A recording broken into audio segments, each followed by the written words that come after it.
Hello students, welcome to our grammar class. Now we're going to see the definitions. Lesson 11, direct and indirect objects. What is meant by object? First of all, we have to know what is meant by object. Okay?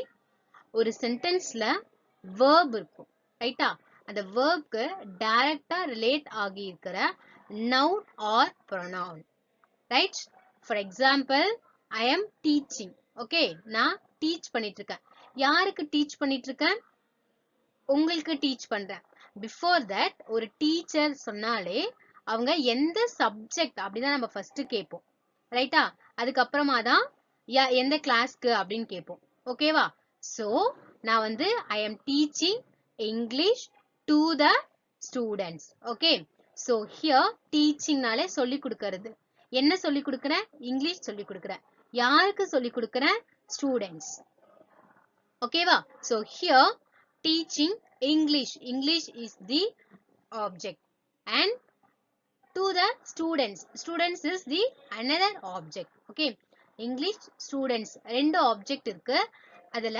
direct object அப்படின்னு பாத்தீங்கன்னா English why because mean I am teaching என்ன teach பண்றேன் அப்படிதான் நம்ம first கேட்போம் ஓகேவா அதுக்கப்புறமா தான் யாருக்கு to whom I am teaching okay so English direct object students indirect object clear amma yes now let's go for the definition first one direct object it does not need the help of other object to convey the full meaning of its action it is said to be direct object mean அதுக்கு இன்னொரு object வந்து தேவைப்படாது எதுக்காக ஒரு மீனிங்க convey பண்றதுக்கு okay அந்த சென்டென்ஸோட meaning convey பண்றதுக்கு அதுக்கு இன்னொரு ஆப்ஜெக்ட் தேவைப்படாது ரைட் அதுதான் என்னன்னு சொல்றாங்க டைரக்ட் ஆப்ஜெக்ட் சொல்றாங்க okay and one thing you have to remember ஆப்ஜெக்ட்னா எதுவா இருக்குன்னு பாத்தீங்கன்னா நவுன் ஆர் ப்ரொனவுன் ஓகே நவுனா இருக்கலாம் இல்ல ப்ரொனவுனா இருக்கலாம் அதான் என்னன்னு சொல்லுவாங்க ஆப்ஜெக்ட்னு சொல்லுவாங்க see the example I opened the door I subject opened verb the door object என்ன object direct object நான் வந்து ஓபன் பண்ணேன் அப்ப நமக்கு क्वेश्चन வருமா என்ன ஓபன் பண்ண door ஓபன் பண்ண ஓகே முடிஞ்சு போச்சு so the door is the direct object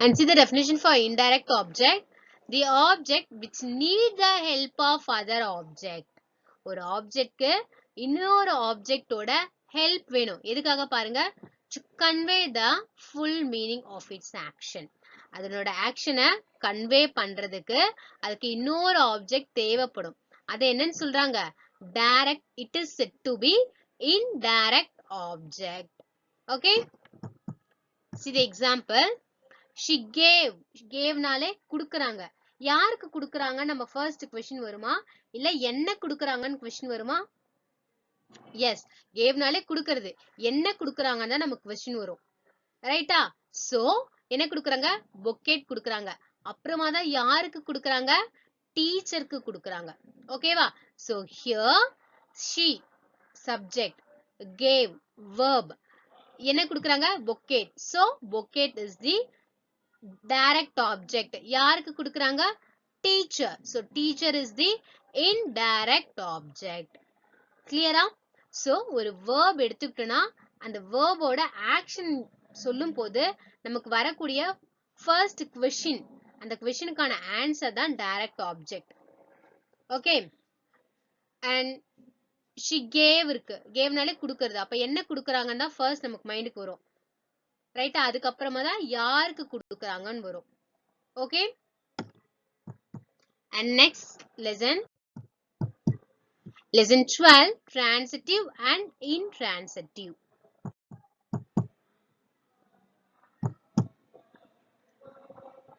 see here What is meant by transitive verb? A transitive verb is one that is used with an object. Transitive verb என்றது எது கூட use ஆகும் அப்படின்னு பாத்தீங்கன்னா used with an object. Okay, அந்த object என்னன்னு சொல்லிருக்காங்க. A noun இல்ல phrase ஆக்குள்ள or pronoun. Okay, already last classல பார்த்த மாதிரி objectல பார்த்த மாதிரி objectனாலே noun இருக்கலாம் இல்ல pronoun இருக்கலாம். ஓகேவா? Pronoun means that refers to the person. Person தான again pronoun refer பண்ணுது. Then thingனாலே அது nounல வந்துரும். That is affected by the action of the verb. Which mean ஒரு transitive verb இருக்குன்னா அந்த transitive verbக்கு பக்கத்துல இருக்கிறத object வந்து what இல்ல who அப்படின்ற questionக்கு answer கொடுக்கிற மாதிரி இருந்ததுன்னா அது transitive verb. Okay, and intransitive verbக்கு object இருக்காது. She loves animals. அவளுக்கு animals வந்து ரொம்ப பிடிக்கும். ஓகேவா? அவ animals ரொம்ப நேசிக்கிறா. ரெண்டு மீனிங் கூட வச்சுக்கலாம். So here she loves. எதை லவ் பண்றா அப்படின்னு பாத்தீங்கன்னா animals. எதை அவள் ரொம்ப லைக் பண்றா? Animals. So what she loves? She loves animals. Here what அப்படின்ற questionக்கு we have an answer. Right? So this is transitive verb. Again, transitive verb or intransitive verb அப்படி நமக்கு தெரியணும்னா first of all we have to know what is verb. Okay, ஒரு சென்டென்ஸ்ல இருக்கிற verb எது நம்ம கண்டுபிடிக்க தெரியணும். அப்பதான் அது transitive intransitive நம்மளால கண்டுபிடிக்க முடியும். Right? So next definition. Yes, intransitive verb, as I already told you, an intransitive verb does not have an object. Intransitive verb இருக்கிற சென்டென்ஸ்ல object வந்து இருக்காது. Okay. We talked for hours. Here we talked. Talked is the verb. எவ்வளவு நேரம் பேசணும்? For hours நாங்க பேசணும். ஓகேவா? யார்கிட்ட பேசணும் அப்படி இருந்ததுன்னா இது transitive verb. Hours ன்றது ஒரு ஆப்ஜெக்ட் கிடையாது. ஓகேவா? So இந்த talked அப்படின்ற verbக்கு ஆப்ஜெக்ட் இல்ல. So this is intransitive verb. And one thing, transitive and intransitive verbனு தனியா set of kinds of verbs இல்ல. ஓகேவா? So we have to analyze depending upon the sentence. ஒரு sentence வச்சு நம்ம வந்து அந்த verb வந்து transitive intransitive நம்ம வந்து analyze பண்ணணும். ஓகேவா? நம்ம தான் என்ன செய்யணும்? கண்டுபிடிக்கணும். அதுல ஆப்ஜெக்ட் இருந்ததுன்னா அது transitive, ஆப்ஜெக்ட் இல்லனா intransitive அப்படின்னு கண்டுபிடிக்கணும். இப்போ வந்துட்டு talkedனு வந்தாலே அது intransitive அப்படி இல்ல. ஓகேவா? அந்த சென்டென்ஸ் டிபெண்ட் பண்ணி அது transitive intransitive மாறும். So we have to find whether it is transitive or intransitive. Okay.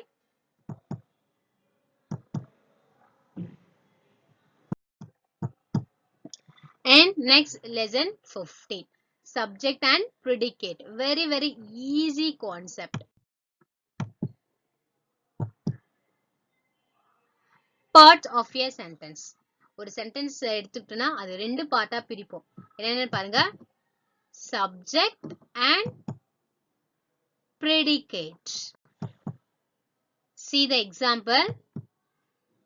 Subject means nothing but noun pronoun தான் இருக்கும் சப்ஜெக்ட்னா அப்படி இல்ல. ஓகே, இங்க she கொடுத்திருக்காங்க. If suppose the children of the school. Okay, the children of the school அப்படி இருக்குன்னா the children of the school அதுதான் subject அங்க. ஓகேவா? the children மட்டும் சப்ஜெக்ட் இல்ல, அந்த ஸ்கூலோடைய குழந்தைகள். அப்ப அது மொத்தமுமே சப்ஜெக்டா வரும். சோ noun pronoun இருந்தா சப்ஜெக்ட்னு கன்ஃபியூஸ் ஆகிக்காதீங்க. ஆப்ஜெக்ட்னா தான் நவுனா இல்ல ப்ரொனவுனா இருக்கும். ஓகேவா? சப்ஜெக்ட்னா அது நல்லா படிச்சு பார்த்து நம்ம அனலைஸ் பண்ணணும். இந்த ஊருடைய மக்கள் அப்படின்பாங்க. அப்போ the people of this village அது மொத்தமுமே சப்ஜெக்ட்ல வரும். Okay, here she is the subject. is a nice girl அது predicate. ஓகே, அண்ட் இன்னொரு விஷயம் ஈஸியா உங்களுக்கு க்ளூ கொடுக்கணும்னா ஒரு சென்டென்ஸ்ல இருக்கிற verb கண்டுபிடிச்சிட்டாலே போதும். அந்த verbல இருந்து predicate ஸ்டார்ட் ஆகும். ஓகே, and verbக்கு முன்னாடி உள்ளது subject. and இன்னொரு thing, எப்பவுமே subject firstல வரும் predicate secondல வரும் அப்படின்னு கேட்டா இல்ல. லாஸ்ட் சென்டென்ஸோட லாஸ்ட்ல கூட subject வரும். ஓகேவா? See what is meant by subject? Subject is the main character, okay? And the sentence la irukra main character avanga da adula subject. See here, the subject is that part of the sentence that tells us who or what does something. யார் அந்த இடத்துல ஏதோ ஒரு விஷயம் பண்ணிட்டு இருக்காங்களோ, ஓகேவா, அவங்க தான் அங்க சப்ஜெக்ட். இல்ல யார பத்தி நம்ம பேசுறோமோ அதுதான் subject. It can also tell us whom or to what something happens. என்ன நடக்குது இல்ல யாருக்கு என்ன நடந்தது அப்படின்றது சொல்லும். ஓகேவா? Okay, see the example. We talked for hours. Here we is the subject. Okay, remaining உள்ளத நம்ம பார்க்க வேணாம். We is the subject. Talked is the verb. Okay, from the verb predicates get start. நான் சொல்லியிருந்தேன் ஒரு சென்டென்ஸ்ல verbல இருந்து predicate என்ன ஆகும், start ஆகும் சொல்லியிருந்தேன். ஓகேவா? So here talked is the verb. We ன்றது subject. Talked for hours ன்றது predicate. Okay, predicate. The predicate is that part of the sentence that tells us what happens to the subject or what the subject does. Subject already analyze பண்ணி வச்சிட்டோம். ஓகேவா? So அந்த சப்ஜெக்ட்க்கு என்ன ஆனது இல்ல அந்த subject என்ன பண்ணுது அப்படின்னு சொல்றதுதான் predicate. It can also tell us whom or to what something happens. See the example. We talked for hours. We is a subject, right? Already பார்த்தாச்சு. Talked for hours. We ன்றது நாங்கன்னு subject. அந்த subject என்ன பண்ணுது இங்க பாருங்க, பேசிட்டு இருந்தோம். நாங்க வந்துட்டு மணிக்கணக்குல என்ன பண்ணிட்டு இருந்தோம், பேசிட்டு இருந்தோம்னு சொல்றாங்க. ஓகேவா? சோ என்ன நடக்குது, அந்த சப்ஜெக்ட் வந்து என்ன பண்ணுது, பேசிட்டு இருக்கோம் அப்படின்றத பண்ணுது. ஓகேவா? So we subject. Talked for hours, predicate. Clear amma? Yes. And next lesson, lesson 16, sentence kinds based on function. Sentence kinds based on function. Okay, அது செய்யக்கூடிய வேலையில பொறுத்து நாம என்ன செஞ்சிருக்கோம், சென்டென்ஸா வகைப்படுத்தியிருக்கோம். ஓகேவா? Types of sentence kinds based on function. Clear? Function இருக்கு, structure இருக்கு. ஓகேவா? Two types of sentence kinds நம்ம பிரிப்போம். இங்க first function wise பிரிச்சிருக்கோம், right? And coming up classesல structure wise பிரிப்போம். So confuse ஆகிக்க கூடாது. First type declarative and second type interrogative. Third type imperative and fourth one exclamatory. Fifth optative. Okay, ஒரு type of sentence ஓட definitions and examples பார்க்கலாம். First, declarative. What is meant by declarative? To make a statement that gives information. ஒரு statement வந்து நாம என்ன செய்வோம், create பண்ணுவோம். எதுக்காக? That gives information. ஒரு information கொடுக்கக்கூடிய ஒரு statement. அதுதான் என்னன்னு சொல்வாங்க, declarative சொல்வாங்க. ஓகேவா? For example, I am hungry. எனக்கு பசியா இருக்கு. நம்ம என்ன சொல்லுவோம், convey பண்றோம் அடுத்தவங்களுக்கு. எனக்கு பசியா இருக்குன்றத அடுத்தவங்களுக்கு convey பண்றோம். ஓகேவா? And I am studying 6th standard. Okay, I am studying 6th standard. அதுவும் என்ன செய்றோம், இன்ஃபர்மேஷன் கொடுக்கிறோம். நான் வந்து 6th standard படிச்சிட்டு இருக்கேன் அப்படின்னு என்ன செய்றோம், இன்ஃபர்மேஷன் கொடுக்கிறோம். ஓகேவா? ஒரு சென்டென்ஸ்ல இருந்து நமக்கு இன்ஃபர்மேஷன் கிடைக்குதுன்னா அது டிக்ளரேட்டிவ், டிக்ளேர் பண்றது அப்படி ஞாபகம் வச்சுக்கோங்க. See example, I have forgotten the password to my email account. என்னோட இமெயில் அக்கவுண்டோட பாஸ்வேர்ட் நான் என்ன செஞ்சிட்டேன், மறந்துட்டேன்னு சொல்றாங்க. ஓகேவா? சோ ஒரு இன்ஃபர்மேஷன் சொல்றாங்க, நான் மறந்துட்டேன்றத சொல்றாங்க, ரைட்? சோ இந்த சென்டென்ஸ்ல நமக்கு ஒரு இன்ஃபர்மேஷன் கிடைக்குது. அவன் வந்துட்டு அவனோட பாஸ்வேர்டு, இமெயில் அக்கவுண்டோட பாஸ்வேர்ட் என்ன செஞ்சிட்டாங்க, மறந்துட்டாங்க அப்படின்ற ஒரு இன்ஃபர்மேஷன் கிடைக்குது. So this is declarative sentence. And next type of sentence, interrogative. Very easy one. interrogative in the sense to ask a question. ஒரு question கேக்குறது தான் interrogative. To ask a question that seeks information or answer. ஒரு questionக்கு ஆன்சரோ இல்ல ஏதாவது ஒரு இன்ஃபர்மேஷனோ வேணும்ன்றதுக்காக question கேட்போம் இல்லையா, அதுதான் interrogative. Very easy. What are you doing there? நீ அங்க என்ன பண்ணிட்டு இருக்க? question கேக்குறாங்க. அப்ப என்ன பண்ணிட்டு இருக்கா நம்ம ஒரு question கேட்டனா அவங்க என்ன செஞ்சிட்டு இருக்காங்க அப்படின்ற ஒரு ஆன்சர் கொடுப்பாங்க. ஓகேவா? சோ அந்த ஆன்சர் தான் declarative. Clear?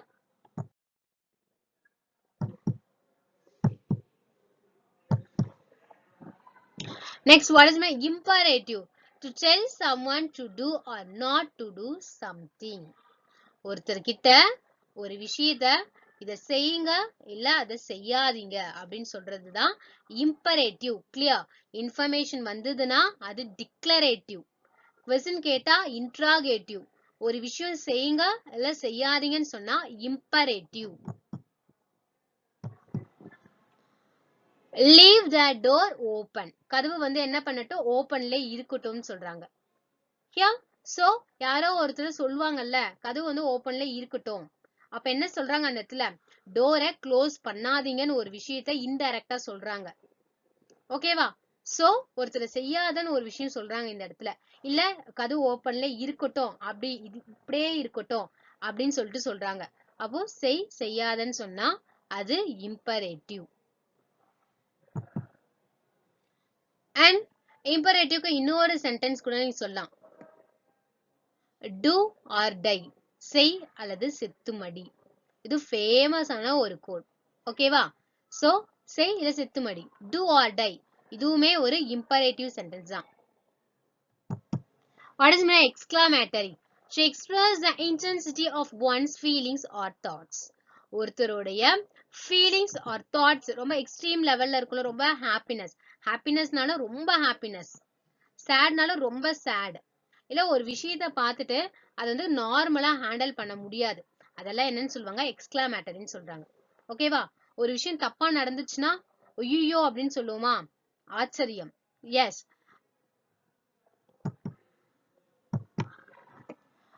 See here, how is the first word here? How வந்து so interrogative, அப்படி பார்க்க கூடாது. How beautiful the sky looks this morning. நீ காலையில பாக்குறதுக்கு இந்த ஸ்கை எவ்வளோ பியூட்டிஃபுல்லா இருக்கு. ஓகே, அப்ப என்ன செய்வோம், ஒரு விஷயம் நம்ம அழகா பாக்குறோம்னாலே யாரையாவது கூப்பிட்டு நம்ம காமிப்போம்ல, ஆச்சரியமா தான் காமிப்போம். Like this only. Okay, so this is what exclamatory. Extreme feelings or thoughts.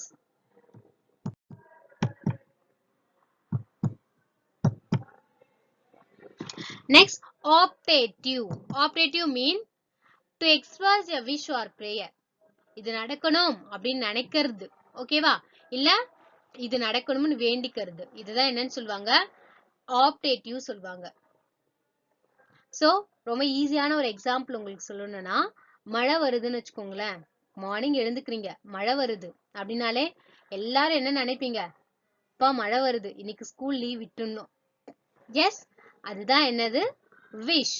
ஆப்டேட்டிவ் sentence.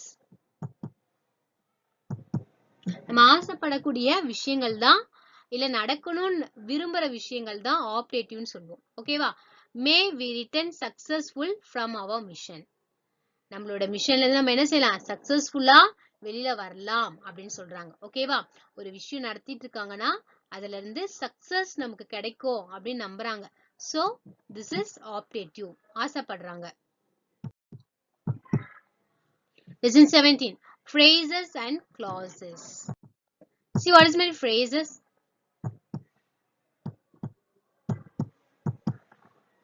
Phrase. A phrase is a group of words that does not contain a subject and a verb and does not make complete sense on its own.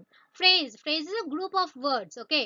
அது வந்துட்டு does not contain a subject. அல்ல subject இருக்காது, verb இருக்காது, and does not make complete sense. அது வந்து complete sense, complete meaning கொடுக்காது. அரைகுறையா ஏதோ ஒரு விஷயம் சொல்லும். கம்ப்ளீட்டான ஒரு மீனிங் நமக்கு கிடைக்கவே கிடைக்காது. அதான் என்னன்னு சொல்லுவாங்க, phrase-ன்னு சொல்லுவாங்க. ஓகேவா? See, he came to visit me last evening. Here, he came. அவன் வந்தான். ஓகேவா? அவன் வந்தான். ஒரு மீனிங் நமக்கு கிடைக்குது. To visit me last evening. என்ன பார்க்கிறதுக்கு லாஸ்ட் ஈவினிங், நேத்து சாயந்தரம். ஓகே, என்ன பாக்குறதுக்கு நேத்து சாயந்தரம் மீனிங் கிடைக்குதா? என்ன பாக்குறதுக்கு நேத்து சாயந்தரம் யாரு வந்தா அப்படின்னு ஒரு கொஸ்டின் வருது. ஓகேவா? So to visit me last evening is the phrase. Phrase mean அதுல எந்த மீனிங்கும் இருக்காது, அரைகுறையான ஒரு மீனிங் இருக்கும். ஓகேவா? And clause. Clause. A clause is a group of words that contains a subject and a verb. Clause ன்றதும் ஒரு group of word. அதுல என்ன இருக்கும்? Subject இருக்கும், verb இருக்கும். Subject and verb இருந்தாலே அந்த sentence வந்து complete தான். ஓகேவா? It can be a complete sentence in itself. அது மட்டுமே என்ன ஒரு complete sentence ஆ செயல்படும். And it can be a part of larger sentence. ஒரு பெரிய sentenceல ஒரு part ஆ கூட இருக்கும். ஓகேவா? ஒரு பார்ட்டா இருந்தாலும் அது கம்ப்ளீட்டான மீனிங் கொடுக்கும். அதுதான் clause. See example, he came, the same sentence. He came is a clause. அவன் வந்தான். ஓகே, அவன் வந்தான் கம்ப்ளீட் மீனிங் கொடுக்குது. To visit me last evening meaning கொடுக்குதா? என்ன பாக்குறதுக்கு நேத்து சாயந்தரம், உன்னை பாக்குறதுக்கு நேத்து சாயந்தரம் யார் வந்தது? அப்போ ஒரு கம்ப்ளீட்டான மீனிங் கொடுக்கல, அது phrase சொல்லுவோம். மீனிங் கொடுத்ததுன்னா அது clause சொல்லுவோம். Right? And thank you so much, da. In the next class, we will discuss about the next topics. Thank you.